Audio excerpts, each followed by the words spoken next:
BBC World Service. When the Australian footballer Josh Cavallo first came out, he was the only top-flight openly gay male professional footballer. Stunning and brave indeed, because personally I think there's nothing requires more courage than coming out and saying something that you know will make you the hero. You will be openly worshipped by all the radio stations, all the TV networks, all of the governments of the Western world, all of the NGOs. I mean, even NATO will weigh in on how good it is if you nosh blokes off. There is no way you could ever tell me that it requires heroism and courage to do something when absolutely everybody in a position of power will hail you for it. And why is any of this relevant to somebody pursuing a career in football? They used to be obsessed with you being able to do good crosses or good corners or good free kicks or how fast you could run 100 metres. What are the coaches asking them now? How fast can you pull a bloke off?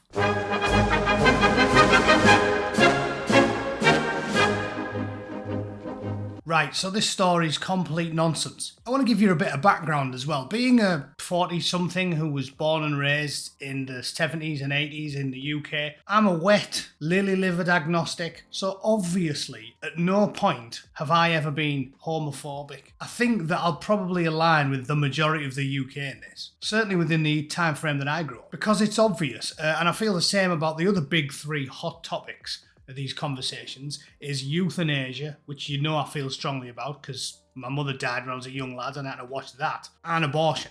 Those three topics are something that I've always leaned left on because they weren't things that we thought were that important when I was a lad growing up. A lot of the stern opposition to that stuff is rooted in religious ideology, and I think that's well known. Uniformly, if you go and talk to a Baptist preacher in the Bible Belt in the United States, you don't have to go and meet the bloke to know that he's not going to be on board with any of those things. So I've always had a live and live attitude towards those hard decisions because I don't have to make them. I can't get up the duff. I'm not terminally ill and I'm young enough to not have worried about it too much in my life thus far.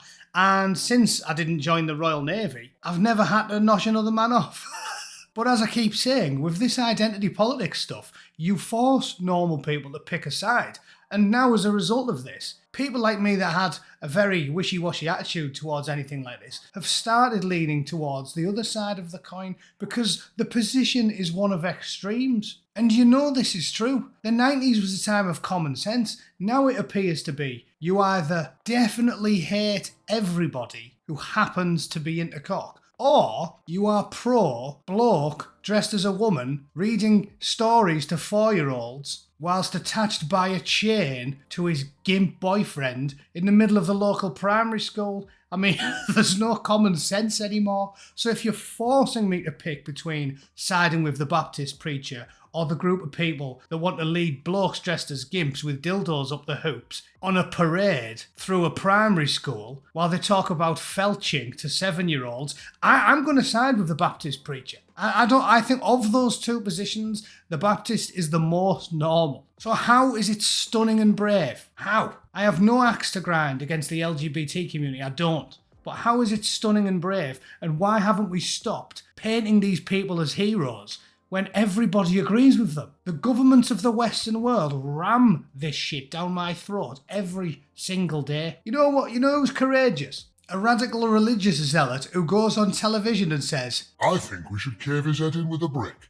I don't support that position, but at least you know this guy actually disagrees with all of the powers that be. And the other point I want to make, because I'm not a collectivist like all the wacky woke, the reason I've always been very tolerant, shall we say, towards the LGBT community is because they're diverse. The idea that there's no gay Trump voters or gay conservatives, Darren Grimes is probably one of the most famous examples in the UK, is patently ludicrous. And because of my aforementioned beliefs, I think you are born with a sexuality. I didn't have any choice in the matter. I was forced into liking tits, and I'm assuming it could have gone the other way, and I could have been almost as into cock as Elton John. That could have happened. And when I read these fawning BBC pieces every single day, I find it pandering and pathetic. If I was a particularly flamboyant gay man, reading stories like this, it'd annoy me so much. If I heard this on the radio while I was at the breakfast table,